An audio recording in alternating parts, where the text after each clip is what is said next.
அஸ்ஸலாமு அலைக்கும் வரஹ்மத்துல்லாஹி வபரகாத்துஹு.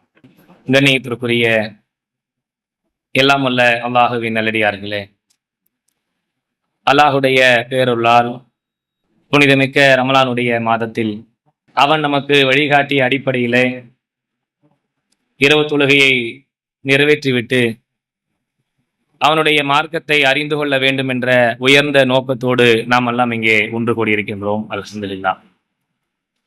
இந்த தொடர் நிகழ்ச்சியிலே அல்லாஹுவின் நேசத்திற்குரியவர்கள் என்ற ஒரு உயர்ந்த தலைப்பை தேர்வு செய்திருக்கிறார்கள். இந்த தலைப்பிலே அல்லாஹு ரப்புல் ஆலமீன் யாரையெல்லாம் நேசத்திற்குரியவர்களாக ஆக்கியிருக்கிறானோ அப்படிப்பட்ட செய்திகளை ஒவ்வொன்றாக நாம் அறிந்து நம்முடைய வாழ்க்கையிலே அதுபோல கடைபிடிக்க வேண்டும் என்ற உயர்ந்த சிந்தனையோடு இங்கே நாம் அமர வேண்டும். அல்லாஹு ரப்புல் ஆலமீன் அவனுடைய அடியார்களை எல்லோரையும் நேசிப்பதற்கு அவன் தயாரான நிலையில் தான் இருக்கிறான்.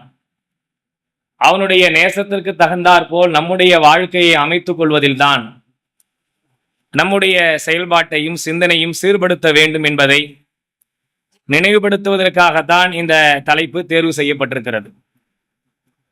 நேற்றைய தினத்திலே நாம் அறிந்து கொண்ட செய்தியிலே அல்லாஹு ரப்புல் ஆலமீன் இன்னல்லாஹ யுஹிப்புல் முத்தகீன், இறைவனை அஞ்சக்கூடிய இறையச்சவாதிகளை அல்லாஹ் நேசிக்கிறான் என்ற செய்தியை நாம் அறிந்து கொண்டோம். அந்த இறையச்சவாதிகள் எப்படிப்பட்ட நிலையிலும் அவர்கள் அல்லாஹ்வை பயந்தவர்களாகவே இந்த உலகத்திலே வாழ வேண்டும். இறைவனை அஞ்சி இந்த உலகத்திலே வாழ்ந்தால் அது வெளிப்படையான நிலையிலும் மறைவான நிலையிலும் அல்லாஹ் நம்மை பார்த்து கொண்டிருக்கிறான் என்ற சிந்தனையோடு நம்முடைய வாழ்க்கையை நாம் கடைபிடித்தால் நிச்சயமாக அப்படிப்பட்ட அடியார்களை அல்லாஹ் உயர்ந்த இடத்திலே வைக்கிறான். மற்ற அமல்கள் செய்தவர்களை அல்லாஹ் நேசிக்க மாட்டான் என்ற அர்த்தம் இல்லை. எல்லாரையும் இறைவன் நேசிப்பதற்கு தயாராக இருக்கிறான். ஆனால் இறைவனுடைய அச்சத்தினுடைய உயர்ந்த நிலை பாவமான சூழ்நிலையில், நெருக்கடியான சூழ்நிலையில், இக்கட்டான சூழ்நிலையில், பாவம் செய்வதற்கோ தவறு செய்வதற்கோ பொய் சொல்வதற்கோ வாய்ப்பு இருக்கிற ஒரு சூழ்நிலையில் நாம் அதிலே செய்யாமல் இறைவனுக்கு அஞ்சி யார் மீளுகிறார்களோ அப்படிப்பட்ட அடியார்களை அல்லாஹ் உயர்ந்த இடத்திலே கொண்டு போய் வைக்கிறான். அதுதான் இறுதியாக சொன்னேன், வசாரிஉ இலா மக்ஃபிரத்தும் மிர் ரப்பிக்கும் வஜன்னா. அல்லாஹ் விசாலமான வானங்கள் மற்றும் பூமி அளவுக்கு பறந்து விரிந்திருக்கிற அந்த விசாலமான ஜன்னாவுக்கு, சொர்க்கத்திற்கு நம்மளை அழைக்கிறான். அருளுகு சமாவாத்து வல்லரல், அது வானங்களையும் பூமியும் விட விசாலமான அந்த சொர்க்கத்திற்கு உஇத்தத் லில் முத்தகீன், முத்தகீன்களுக்காகவே அது தயாரிக்கப்பட்டிருக்கிறது. அல்லாஹ் அந்த சொர்க்கத்தை யாருக்காக தயார் பண்ணி வச்சிருக்கிறான்? இறையச்சம் உடையவர்களுக்காக, முத்தகீன்களுக்காக அது தயாரித்து வைக்கப்பட்டிருக்கிறது என்று இறைவன் சொல்லி நம்மை அழைக்கிறான். அப்ப அந்த அளவுக்கு இறையச்சம் உடைய மக்களுக்கு அல்லாஹ் ஒரு உயர்ந்த இடத்தை வைத்திருக்கிறான் என்று நாம் சிந்திக்கும் பொழுது இந்த ரமலானுடைய மாதத்திலே அதற்காகவே நம்முடைய அமல்களை, நம்முடைய நேரங்களை, நம்முடைய செயல்களை அனைத்தையும் செலவிட்டு கொண்டிருக்கிற நாம் இன்னும் அந்த இறையச்சம் சற்று கூடுதலாக ஆக வேண்டும் என்ற எண்ணத்தோடு நம்முடைய ஒவ்வொரு அமலுமே இருக்க வேண்டும். இறையச்சம் என்பதை பெறுவதற்காகத்தான் நோன்பு. அந்த இறையச்சத்திலேயே கூடுதல் நிலை என்ன? இன்னும் நம்மை பாவத்திலிருந்து தற்காத்துக் கொள்ளுகிற ஒரு கேடயமாக அல்லாஹ்வின் தூதர் ஸல்லல்லாஹு அலைஹி வஸல்லம் சொன்னாங்கல்ல, அஸ்ஸியாமுல் ஜுன்னா, நோன்பு என்பது நரகத்தினுடைய கேடயமாக இருக்கிறது. எப்படி சொன்னாங்க ரசூலுல்லாஹ்? நோன்பு என்பது நரகத்தினுடைய ஒரு கேடயம். அப்படிப்பட்ட கேடயமாக இருக்கக்கூடிய ஒரு விஷயம் நரகத்திலிருந்து நம்மளை பாதுகாக்குது என்று சொன்னால் நம்முடைய இறையச்சம் எப்போ கூடுதலாக இருக்கிறதோ அப்போதான் நரகத்திலிருந்து காப்பாற்றும். நோன்பு வச்சுட்டா காப்பாத்திராது. அந்த நோன்பினால் இறைவன் எதை எதிர்பார்க்கிறானோ அது என்னுடைய உள்ளத்தில் இருந்தால் நிச்சயமாக அப்படிப்பட்ட ஒரு செயல்பாடு நம்முடைய சிந்தனையில இறையச்சம் அதிகரித்து இறைவனுடைய பாவத்திலிருந்து மீள்வதற்கான வாய்ப்பு அதிகரிக்கும். அதற்கு ஒரு உதாரணம், நபிகள் நாயகம் ஸல்லல்லாஹு அலைஹி வஸல்லம் காலத்தில் நடந்த ஒரு சம்பவம். பொதுவா பாவத்தை செஞ்சுட்டா நம்ம என்ன நினைப்போம்? அந்த பாவத்தை யாருக்கும் தெரியக்கூடாது, நம்மளே அதை மறைச்சி நம்ம உள்ளத்துக்குள்ளே வைத்து எப்படியாவது அதுல இருந்து மீண்டணும் நினைச்சு அல்லாஹ்விடத்துல ஒப்படைப்போம். அப்படி ஒப்படைக்காம சில உள்ளங்கள் எப்படி இருக்கும்னா பாவம் செஞ்சுக்கிட்டே இருப்பாங்க, அந்த பாவத்திலே முழுகுவாங்க. பாவத்தை தாண்டி இதெல்லாம் என்ன ஆயிட போகுது, பெரிய விஷயம், இந்த பாவம்லாம் செய்யறதுனால இன்னும் பெருசா நடந்துட போகுது அப்படின்னு தொழுதுட்டு இருப்போம். நோன்பு வச்சுக்கிட்டு இருப்போம், ஆனா பாவத்தில் நடந்துகிட்டே இருக்கும். பாவத்திலிருந்து மீளுகிற வாய்ப்பு ரொம்ப குறைவா இருக்கும். நம்முடைய சிந்தனை எப்படி இருக்கிறோம்? பாவம் அதிலே மூழ்கி கொண்டிருப்போம், ஆனா நம்ம நல்ல காரியம் செஞ்சுக்கிட்டே இருப்போம். நபிகள் நாயகம் ஸல்லல்லாஹு அலைஹி வஸல்லம் உடைய காலத்துல பாருங்க, அந்த இறையச்சத்தினுடைய வெளிப்பாடு, அல்லாஹ்வின் தூதர் ஸல்லல்லாஹு அலைஹி வஸல்லம் சொன்ன ஒரு செய்தியை பாருங்கள். உங்களுக்கு எல்லாம் அதிக நேரங்களில் கேள்விப்பட்ட ஒரு செய்தி. மாயிஸ் பின் மாலிக் ரலியல்லாஹு அன்ஹு அவங்களுடைய வாழ்க்கை நடந்த ஒரு செய்தி. அவங்க ஒரு விபச்சாரத்தில் ஈடுபட்டுறாங்க. ஒரு மனிதர் விபச்சாரத்தில் ஈடுபட்ட செய்தியை யாருக்கிட்டயா சொல்ல விரும்புவோமா? ஒரு தவறான விஷயம், அசிங்கமான விஷயம், இந்த கேவலமான விஷயத்தை உலகத்துல போய் சொல்லிட்டோம்னா யாரும் நம்மளை மதிக்க மாட்டாங்களே என்று எண்ணம் தான் நம்ம உள்ளத்துல வரும். ஆனா அந்த மனிதன் தப்பு செஞ்சிடறாரு. அதை செஞ்ச பிறகு அல்லாஹ்வின் தூதர் அவர்கள் ஆட்சி தலைவராகவும் ஆன்மீக தலைவராகவும் இருக்கிறாங்க. அவங்ககிட்ட சொல்லி இந்த உலகத்திலேயே அதற்கான தண்டனையை நம்ம வாங்கிக்கிடுவோம், ஏன்னா மறுமையில அல்லாஹ்வுடைய நரகத்துல கிடைக்கிற தண்டனையை நம்மால் அனுபவிக்கவே முடியாது. வெளிப்படையா சொல்ல முடியுமா? ஒருத்தரும் தப்பு செஞ்சிட்டாங்கன்றதுக்கு அதை கொண்டு போய் ஒரு ஆள்கிட்ட சொல்லுவது என்பதற்கு ஒரு தனி தைரியம் வேணும். அல்லாஹ்வின் தூதரிடத்தில் சொல்லி அதுக்காக தண்டனை பெறுகிற இறையச்சம் உள்ளத்தில் இருக்க வேண்டும். இன்னைக்கு நம்மிடத்தில் அப்படிப்பட்ட குற்றங்களை உணர்ந்து கொள்ளுகிற சிந்தனை இருக்கா? நீங்க சிந்திச்சு பாருங்க. பெரிய பாரதூரமான பாவத்துக்கெல்லாம் போக வேண்டாம். சின்ன அற்பமான ஒரு பொய் சொல்லி ஒரு ஆளை மாட்டி விட்டுருப்போம். பொய் சொல்லி ஒரு வேலையிலிருந்து காப்பாற்றிக் கொள்வதற்கு முயற்சி வச்சிருப்போம். பொய் சொல்லி ஒரு பொருளை நாம வித்து இருப்போம். பொய் சொல்லி ஒரு பொருளை வாங்கி இருப்போம். இப்படி எல்லாம் செஞ்ச பிறகு நம்ம உள்ளத்துல ஒரு உறுத்தல் வந்தா அப்போ நம்ம உள்ளத்துல இறையச்சம் இருக்கு என்று அர்த்தம். அப்ப தேவையில்லாம அநியாயமா நான் பொய் சொல்லிட்டேனே, நான் பொய் சொன்னல அவன் மானம் பறி போயிடுச்சு, நான் பொய் சொன்னல அவன் இஸ்ஸத்து ரொம்ப கேவலமாக்கப்பட்டுருச்சு, நான் பொய் சொன்னலால அவனுடைய வியாபாரம் கெட்டு போச்சு, நான் பொய் சொன்னலால அவனுடைய இந்த சமுதாயத்துல அவனுடைய கண்ணியம் எல்லாம் குறைக்கப்பட்டுருச்சு என்ற உணர்வு அச்சம் உள்ளத்துல இருந்தால் நம்ம உடனடியாக ஓடி போய் செய்ய வேண்டிய வேலை என்ன? அல்லாஹ்வுக்காக என்னை மன்னிச்சிருங்க, தெரிஞ்சோ தெரியாமலோ அறிந்தோ அறியாமலோ நான் தவறான ஒரு செயல்களை உங்களை பத்தி பேசிட்டேன், உங்களை சொல்லிட்டேன், அல்லாஹ்வுக்காக என்னை மன்னியுங்கள் என்ற சிந்தனை நம் உள்ளத்திலே வந்தால் நம் உள்ளத்திலே இறையச்சம் இருக்கு என்று அடையாளம். அப்படியே உங்களுடைய மனக்கோட்டையில மன சிந்தனையில நம்ம வாழ்நாள் நடந்த இதுபோல சம்பவங்கள் எதெல்லாம் இருக்கு என்று நீங்கள் அப்படியே அசை போட்டு பாருங்க. இதுதான் உண்மையிலே தேவையான ஒரு இறையச்சம். இந்த மாதத்திலே உட்கார்ந்து இருக்கிறோம். இது புனிதமான ஒரு மாதம். இந்த மாதத்திலே பாவத்தை கழுவுவதற்காக, தீமையிலிருந்து விலகுவதற்காக, இறையச்சத்தை கூட்டுவதற்காக நாம் உட்கார்ந்து இருக்கிற நம் வேலையில நம்முடைய குடும்பத்துல, உறவுகள்ல, நட்புகள்ல, தெரிஞ்சவங்கள்ல எதையாவது என்னுடைய செயலால், சொல்லால், பேச்சால் யாராவது பாதிக்கப்பட்டிருப்பார் என்று சொன்னால் இறைவனுக்காக, அல்லாஹ்விற்காக என்னை மன்னித்து விடுங்கள் என்று என் உள்ளம் எப்பொழுது ஒத்துக்கொள்கிறதோ அப்போ நான் இறையச்சத்தில் இருக்குன்னு அர்த்தம். மாயிஸ் பின் மாலிக் ரலியல்லாஹு அன்ஹு அவர்கள் ஒரு பெரிய விபச்சாரத்தை செய்து விடுகிறார்கள். அல்லாஹ்வின் தூதரிடத்தில் வருகிறார்கள். அல்லாஹ்வின் தூதரே, நான் விபச்சாரத்தை ஈடுபட்டு விட்டேன்னு சொல்றாங்க, உனக்கு கேடு உண்டாகட்டும், நீ விடு, அப்படிலாம் செஞ்சிருக்க மாட்டேன், நீ ஏதாவது சின்ன தப்பு செஞ்சிருப்ப, போப்பா வேலையை பார்த்துட்டுன்றாங்க. உடனே செய்தி வந்தவனே ரசூலுல்லாஹ் உடனே வாப்பா உனக்கு தயாரா இருக்கிறேன், உடனே மரண தண்டனை கொடுக்கறதுக்கு இல்ல தயாரா இருக்கிறேன் அப்படின்னு ரசூலுல்லாஹ் நடக்கல. அவங்க வாழ்நாள்ல இரண்டே சமம், ஒரு பெண்மணி வருவாங்க, ஒரு ஆண் வருவார், ரெண்டே பேர் தான் அவங்க வாழ்நாள்ல 23 ஆண்டு காலத்துல இந்த செய்தியை சொல்லி தண்டனை பெற்றவர்கள். அப்படிப்பட்ட 2 பேர்ல ஒருவர் யாரு? இந்த மாயிஸ் பின் மாலிக் அவர்கள். அல்லாஹ்வின் தூதர் போங்கன்றாங்க. மீண்டும் வருகிறார். அல்லாஹ்வின் தூதரே, நான் தப்பு செஞ்சுட்டேன், எனக்கு தண்டனை கொடுங்கன்றாங்க. மீண்டும் சொல்றாங்க ரசூலுல்லாஹ். 3வது ஒருக்க வராரு. அல்லாஹ்வின் தூதரே, நான் தப்பு செஞ்சுட்டேன். நம்ம உள்ளத்துல நினைச்சு பார்க்க வேண்டிய விஷயம். உலகத்துல சின்ன சின்ன அற்பமான செய்தியை சொல்வதற்கு வெட்கப்படுகிற நாம் பெரிய பாரதூரமான விஷயத்தை அல்லாஹ்வின் தூதரிடத்திலே சொல்லி தண்டனையை கேட்கிறார்கள். அல்லாஹ்வின் தூதர் அவரை பற்றி விசாரிக்கிறார்கள். இவர் மூளைகளை எதுவும் குழம்பிருச்சா? இருக்கு வேற ஏதாவது ஒரு தப்பான பழக்கம் இருக்குதா? எல்லாத்தையும் விசாரிக்கிறாங்க. எந்த பழக்கமும் இல்லை யா ரசூலுல்லாஹ் அப்படின்னு சொன்ன உடனே அவரை தண்டிப்பதற்காக வேண்டி தண்டனைக்கு அழைத்து விட்டு போறாங்க. அவரை கல்லெறிந்து கொல்லுகிற தண்டனை கொடுக்கிற வாய்ப்பை அல்லாஹ்வின் தூதர் அவர்கள் சொன்னதின் பேரிலே சஹாபாக்கள் அவருக்கு தண்டனையை வழங்குகிறார்கள். அப்படி வழங்கிவிட்டு அல்லாஹ்வின் தூதர் ஒரு சபையிலே வந்து அமருகிற நேரத்தில் அவர்கள் சொன்ன வார்த்தை என்ன தெரியுங்களா? நீங்கள் அனைவருமே இந்த மாயிஸ் பின் மாலிக் ரலியல்லாஹு அன்ஹு அவர்களுக்காக பிரார்த்தனை செய்யுங்கள் அல்லாஹ்விடத்திலே. அல்லாஹ் அவருடைய அனைத்து பாவங்களையும் புரிந்து கொண்டான். அல்லாஹ் அவர்களுக்கு அருள் புரிந்து விட்டான். அவருடைய பாவத்தை இறைவன் மன்னித்து விட்டான். இதுதான் உண்மையான இறையச்சத்தின் வெளிப்பாடு. சஹாபாக்களே அவர்களை பற்றி இவரெல்லாம் தப்பு செஞ்சிருக்கிறாரு, இவருக்கெல்லாம் தொழு வைக்கிறாங்களே என்று வெக்க உணர்வோடு சிந்திக்கிற நேரத்தில் அல்லாஹ்வின் தூதர் அமர வைத்து அவர்களுக்காக துவா செய்யுங்கள், அல்லாஹ்வுடைய பாவத்தை பொருந்தி கொண்டான். இதுவல்லவா இறையச்சம், இதுவல்லவா அல்லாஹ்வின் மீது ஏற்படுகிற நேசம். நம் உண்மையிலே உள்ளத்தால் சிந்தித்து யோசித்து பார்க்க வேண்டிய விஷயம் இது. ஏனென்றால் அல்லாஹ்வின் தூதர் ஸல்லல்லாஹு அலைஹி வஸல்லம் சொன்னார்கள், அல் முஜாஹிது, அவன் அல்லாஹ்வின் பாதையிலே போராடுகிற போராளி யார் தெரியுமா? ஜாஹிது நஃப்ஸி, யார் தன் உள்ளத்தோடு போராடுகிறானோ அவனே உண்மையான போராளி என்று சொன்னார்கள்.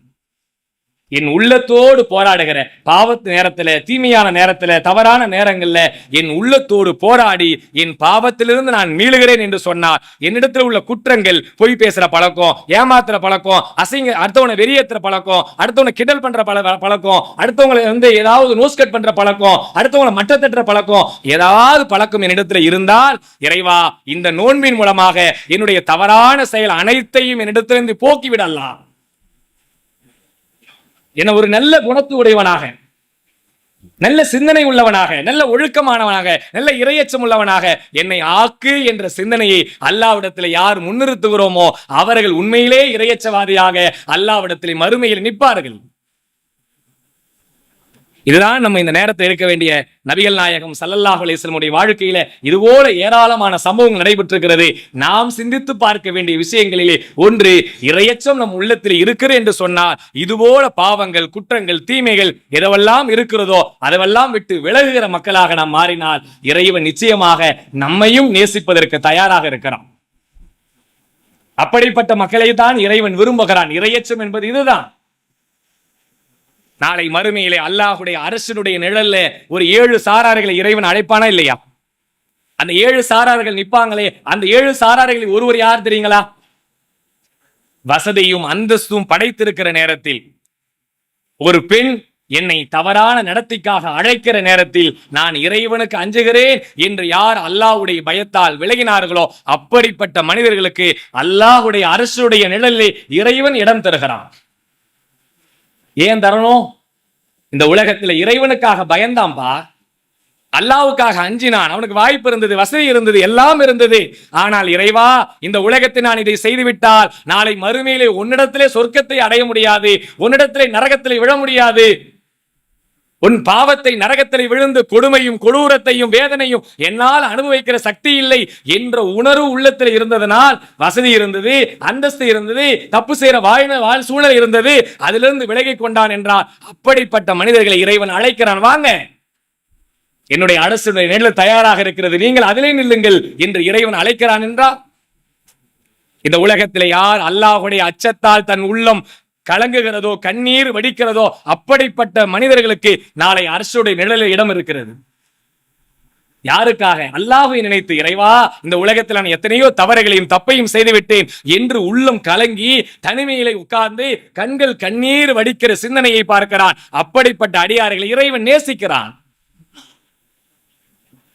இந்த உலகத்துடைய மனிதர்களுடைய நேசத்தை பெறுவதற்காக எவ்வளவோ உழைக்கிறோம், எவ்வளவோ கஷ்டப்படுறோம். பிள்ளைகளுக்காக, மனைவிக்காக, ஓனருக்காக, சமுதாயத்திற்காக அவங்களுடைய விருப்பத்தை பெறணும், இவர் விருப்பத்தை பெறணும். நான் தலைவனா இருக்கிற நேரத்தில் யாரும் என்ன சங்கடப்பட்டு பேசிடக்கூடாது, யாருத்திலும் கெட்ட பேர் வாங்கிடக்கூடாது, நான் ஓனரா இருக்கும்போது கெட்ட பேர் வாங்கிடக்கூடாது, கணவனா இருக்கும்போது கெட்ட பேர் வாங்கிடக்கூடாது, தகப்பனா இருக்கும்போது கெட்ட பேர் வாங்கிக்கூடாது என்று நினைத்து பார்த்து பார்த்து பார்த்து ஒவ்வொரு விஷயத்தையும் சரி பண்ணுகிறோமே. இறைவனுடைய நேசத்தை பெற வேண்டும் என்பதற்காக என் வாழ்நாளில் உள்ள தவறுகளை ஒவ்வொன்றாக பார்த்து பார்த்து பார்த்து அதிலிருந்து சீர்படுத்துகிற, சரிபடுத்துகிற, ஒழுக்கமாகிற ஒரு நிலை நம் வாழ்க்கையில் இருக்கிறதா என்று சிந்திச்சு பாருங்கள். இதைத்தான் இறைவன் நம்மிடத்தில் எதிர்பார்க்கிறான் என்பதை நாம் புரிந்து கொண்டால் நிச்சயமாக அப்படிப்பட்ட முத்தகீன்களுடைய செயல்பாடு நம் வாழ்க்கையிலே நிச்சயம் ஏற்படும் என்பதிலே எந்த மாற்று கருத்தும் இல்லை. அடுத்து அல்லாஹ் ரப்புல் ஆலமீன் யாரை நேசிக்கிறான்? இன்னும் திருமறை குர்ஆனில 3வது அத்தியாயத்தினுடைய 134 வசனத்திலே சொல்லுகிற செய்தியை பாருங்கள். அல்லதீன யுக்மினூன ஃபிஸ் ஸர்ராயி வல் லர்ராயி வல் காலிமீனல் கைல வல் ஆஃபீன அனின் நாஸ் வல்லாஹு யுஹிப்புல் முஹ்சினீன். சில மனிதர்களை பற்றி அல்லாஹ் சொல்லுகிறான், அவர்கள் வறுமையிலும் செழிப்பிலும் அல்லாஹ்வின் பாதையிலே செலவிடுவார்கள். அவங்களுக்கு வசதி இருக்கும் பொழுதும் கொடுப்பாங்க, கஷ்டமா இருக்கிற நேரத்திலே அவங்க கொடுப்பாங்க. அவர்கள் கோபத்தை மென்று விழுங்குவார்கள். தான் உள்ளத்தில் அவங்களுக்கு வரும்போது, டென்ஷன் வரும்போது, கோபம் வரும்பொழுது அதை வென்று முழுங்குவார்கள். அதனால ரசூலுல்லாஹ் சொன்னாங்க, நோன்பு வச்சிருக்கும் போது உங்கள்கிட்ட யாராவது சண்டைக்கு வந்தான்னா, அதான் நான் நோன்பாளி என்னை விட்டுருத்தான்னு சொல்லணும். நான் நோன்பாளி என்னை விட்டு கோவப்படுத்தி என்னை என் நன்மை இழக்க செய்யாத, கோவப்படுத்தி என் நன்மையை வீணாக்க செய்யாத அப்படின்னு ரசூல் ஸல்லல்லாஹு அலைஹி வஸல்லம் சொன்னதுக்கான காரணம் என்ன? கோபம் என்பது நம்முடைய அமல்களை எல்லாம் அழிக்கக்கூடிய நிலைமையில கொண்டு போயிருந்ததுக்காக சொல்றாங்க. அல்லாஹ் திருக்குர்ஆனை சொல்லி காட்டுறான், அவர்கள் வறுமையிலும் செழிப்பிலும் அல்லாஹ்வின் பாதையிலே செலவிடுவார்கள், கோபத்தை அவர்கள் வென்று விழுங்குவார்கள். வல்லாஹு யுஹிப்புல் முஹ்சினீன், அப்படிப்பட்ட நன்மை செய்பவர்களை அல்லாஹ் நேசிக்கிறான். உங்கள் அஸ்னான் மல்டி ஸ்பெஷாலிட்டி பல் மருத்துவமனை. பல் மற்றும் வாய் சம்பந்தப்பட்ட அனைத்து விதமான நோய்களுக்கும் எங்களிடம் சிறப்பு சிகிச்சை அளிக்கப்படும். அஸ்னான் மல்டி ஸ்பெஷாலிட்டி பல் மருத்துவமனை, கலெக்டர் அலுவலகம் அருகில், நாகர்கோவில். நீங்கள் அனாதை குழந்தைகளை ஆதரிக்க விரும்புகிறீர்களா? தந்தை இழந்து தரமான உணவின்றி, நல்ல உடைகளின்றி, சரியான வழிகாட்டுதலின்றி அனாதைகளாக வாழும் இந்த குழந்தைகளுக்கு உதவும் கரங்கள் தான் தாருல் இல்ம் உதவும் கரங்கள். அல்லாஹ்வின் உதவியால் 2010 10 குழந்தைகள் என்று ஆரம்பிக்கப்பட்ட இந்த உதவும் கரங்கள் சமூகத்தில் கவனிப்பாரற்று அதிகரித்து வரும் அனாதை குழந்தைகளை கருத்தில் கொண்டு தற்போது 160 குழந்தைகளுக்கு மேல் பொறுப்படுத்தி செயல்பட்டு வருகிறது. இவர்களின் கண்ணீரை துடைத்திட நீங்கள் தாராளமாக உதவுங்கள். உங்கள் ஜகாத் மற்றும் சதக்காவை அனுப்ப வேண்டிய முகவரி தாருல் இல்ம், நம்பர் 64, பார்த்தசாரை தெரு, பழைய வண்ணாரப்பேட்டை, சென்னை 21. வெப்சைட் தாருல் இல்ம் hh.com. தொடர்புக்கு 9840725020 9600055060. நன்மை செய்பவர்களை இறைவன் நேசிக்க. நம்மளாம் நன்மை செய்யறோம் தானே, நம்ம யாரும் நன்மை செய்யாம இல்லையே. நிறைய நன்மையான காரியத்தை, தொழுகைய, திக்ர, இன்னும் பிற குர்ஆன் ஓதுதுல எத்தனையோ நன்மையான காரியங்களை செய்யறோம். தப்பு நன்மை செய்யாம இல்லை யாரும். ஆனால் ரசூல் ஸல்லல்லாஹு அலைஹி வஸல்லம் காலத்தில் நடந்த சில நன்மையான செயல்களை சிந்தித்து பாருங்கள். அல்லாஹ் ரப்புல் ஆலமீன் திருமறை குர்ஆனில் ஒரு வசனத்தை இறக்கிறான். லன் தனாலுல் பிர்ர ஹத்தா துன்ஃபிகு மிம்மா துஹிப்பூன்.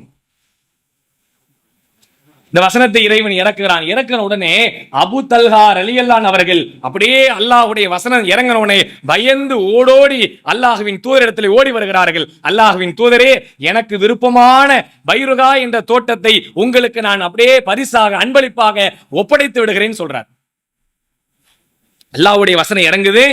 இறங்கின உடனே அபூ தல்ஹா ரலியல்லாஹு அவர்கள் இஸ்லாத்தை ஏற்றுக்கொண்டு வந்த சஹாபி உடனே ஓடி வராங்க அல்லாஹ்வின் தூதரிடத்தில், நீங்க எடுத்துங்க யா ரசூலுல்லாஹ். ஏன்னா ரசூலுல்லாஹ் அடிக்கடி அந்த பைருகா தோட்டத்துக்குள்ள போய் உட்காந்து அங்க தண்ணி குடிப்பாங்களாம்.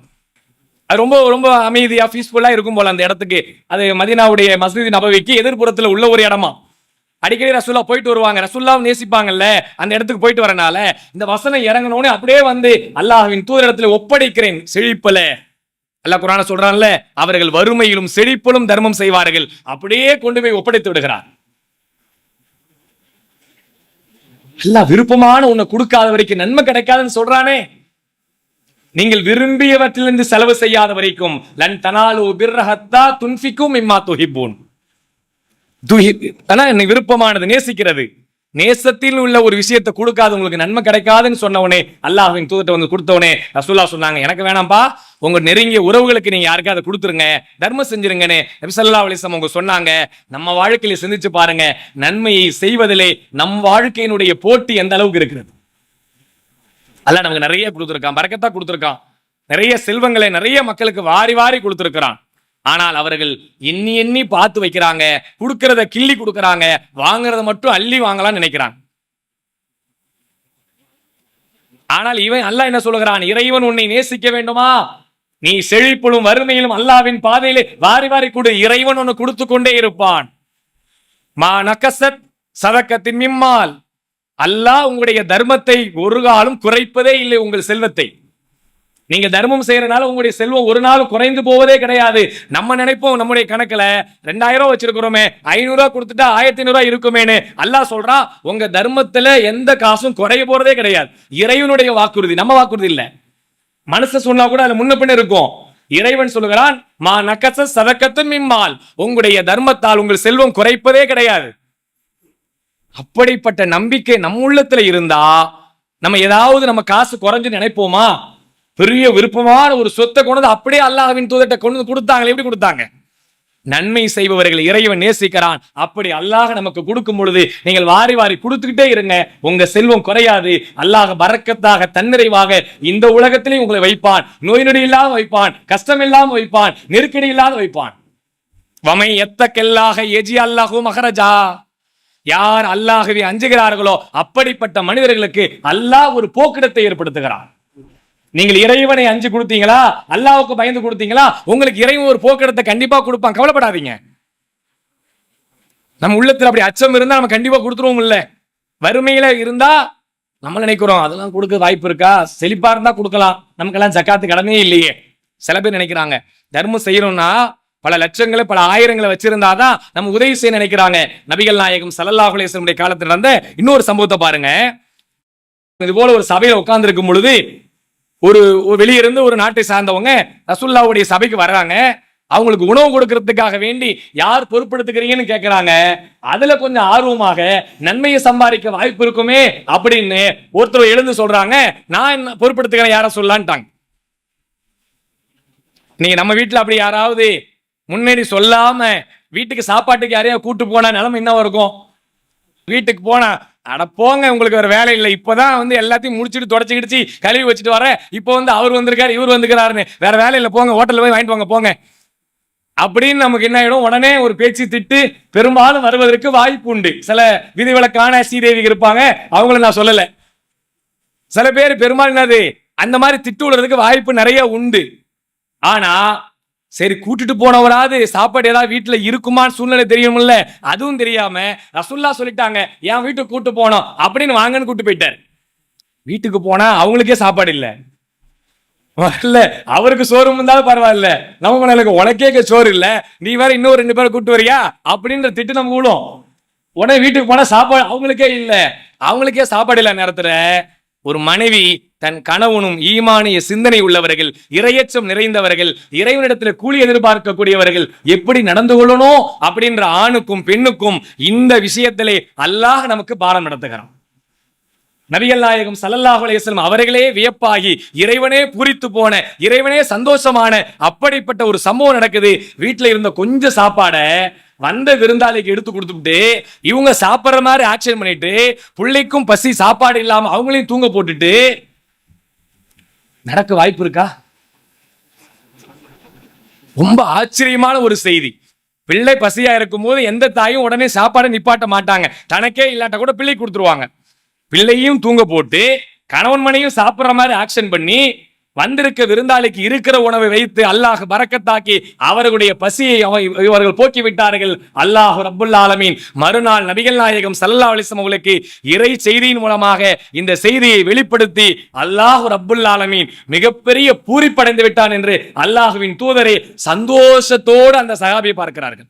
அந்த செய்தியை பாருங்க, திருமறை குர்ஆன்ல 59வது அத்தியாயத்தினுடைய 9வது வசனத்தை எடுத்து படிச்சு பாருங்க.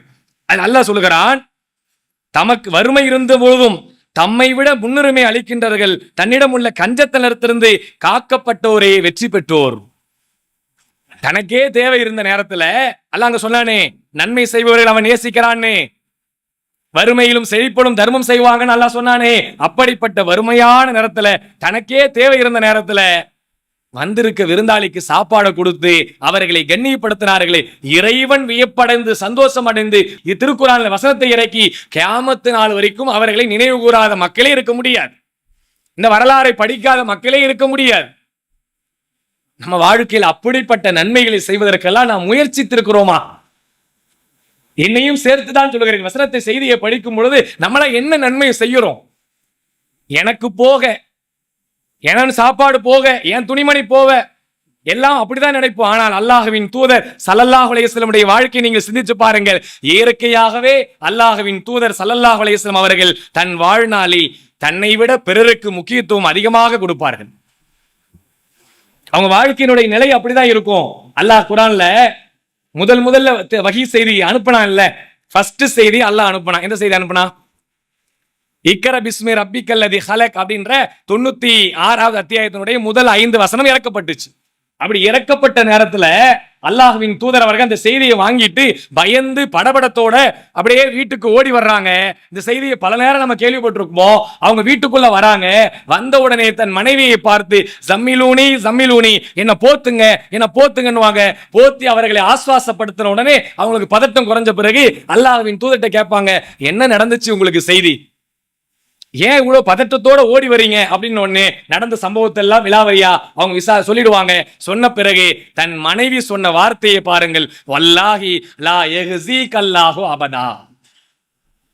அல்லாஹ் மீது ஆணையிட்டு சொல்லுகிறேன், அல்லாஹ் உங்களை ஒருபொழுதும் இழிவுபடுத்தவே மாட்டான். ஏன் அப்படிப்பட்ட உத்தரவாதத்தோடு ஹதீஜா ரலியல்லாஹு அன்ஹா அவர்கள் சொன்ன வார்த்தை ஏன் அப்படி சொன்னார்கள்? அவங்க இழிவுபடுத்துவானா படுத்த மாட்டானா அது நமக்கு தெரியாது. ஆனால் ஒரு பெரிய அழுத்தத்தோடு அவங்க பதிவு பண்றாங்க, அல்லாஹ் உங்களை ஒருபொழுதும் இழிவுபடுத்த மாட்டாங்க. ஏன் இழிவுபடுத்த மாட்டாங்க தெரியுமா? அவங்க நன்மையை சொல்றாங்க.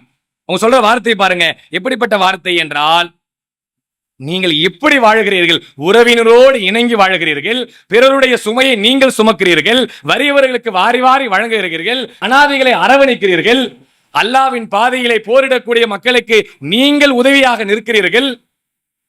இவ்வளவு நன்மையான காரியம். அப்பதான் இறை தூதராவே ஆயிருக்காங்க. அதுக்கு முன்னாடி நடந்ததெல்லாம் இறை செய்தியே கிடையாது. இறை தூதரா ஆனதே அப்பதான் முதல்ல செய்தி அப்பதான் வருது. ஆனா அதுக்கு முன்னாடி 40 ஆண்டு காலம் அவங்களுடைய வாழ்க்கையினுடைய வெளிப்பாடை தெரியப்படுத்துகிறார்கள். நீங்கள் நன்மையே செய்து கொண்டிருக்கிறீங்களே, அல்லாஹ் உங்களை இழிவுபடுத்துவானா? இதுதாங்க நமக்கு வேண்டியது. நாம் நன்மையை செய்ய செய்ய செய்ய அல்லாஹ் நம்மை நேசித்துக் கொண்டே இருப்பான். நம்மளை இழிவுபடுத்தவே மாட்டான், நம்மளை கேவலப்படுத்தவே மாட்டான், நம்மளை கைவிடவே மாட்டான். இறைவனுடைய உதவி நமக்கு கிடைத்துக் கொண்டே இருக்கும். நீங்கள் பிறருடைய துயரத்தை துடைக்கும் காலமெல்லாம் அல்லாஹ் உங்களுடைய துயரத்தை துடைத்துக் கொண்டே இருப்பான்.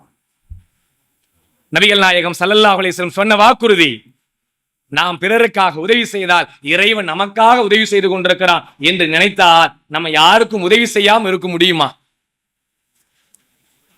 பக்கத்து வீட்டுக்காரங்க ஒரு கரண்ட் பில் கட்டிட்டு வர சொல்லுவாங்க. ஏன் உன்ட புள்ள இல்ல? எருமாடு மாதிரி பெத்து வச்சிருக்கேன், அந்த பிள்ளைய கட்ட சொல்ல மாட்டியா? அதை செய்ய சொல்ல மாட்டியா? திடீர்னு ஏதாவது ஒரு பிள்ளை நம்ம பிள்ளைகிட்ட ஒரு வேலை வாங்கிடுவாங்க. அது போய் வந்து வாங்கிட்டு வாங்கப்பா, அத்தா கொஞ்சம் போய் கடைக்கு போறல வரும்போது ஒரு முட்டை வாங்கிட்டு வந்துட்டு சொன்னா, நீ எதுக்குடா போன? அவங்களுக்குலாம் வேலை செய்யாதரா, அவங்க கிட்ட 4 பிள்ளை இருக்குல்ல, அப்படி நம்ம திட்டுவோம். சின்ன விஷயம்தான். அவங்க வீட்டுல உள்ள பிள்ளை வேலை வாங்கணும், மாற்றுக்கிறது இல்ல. சரி, அவங்க போல சோம்பேறியா இருக்கா, வேலை செய்யாம இருக்கா, தாய்க்கு கட்டுப்படாம இருக்கா, ஏதோ நம்ம பிள்ளை செஞ்சா சரிதான், நல்ல நன்மையான காரியம் செஞ்ச அப்படின்னு அவனை அப்ரிஷியேட் பண்ணி நல்ல எண்ணத்தை சொல்லமே தவிர, நீ எதுக்கு உதவி செஞ்சனா அவன் சிந்தனை என்ன பதியும்? ஓ, அத்தா நமக்கு வேணான்றாங்க, அம்மா வேணான்றாங்க, அப்ப இனிமே யாருக்கும் ஹெல்ப் பண்ணக்கூடாது போல அந்த சிந்தனை உள்ளத்துல வருமா இல்லையா? இதுதான் நம்ம விதைக்கிறோம். எப்படி விதைக்கிறோம்? சின்ன சின்ன நன்மையான காரியத்தை நம் பிள்ளைகள் செய்யும் பொழுது அதை வரவேற்கணும், நம்மும் அப்படி செய்யணும்.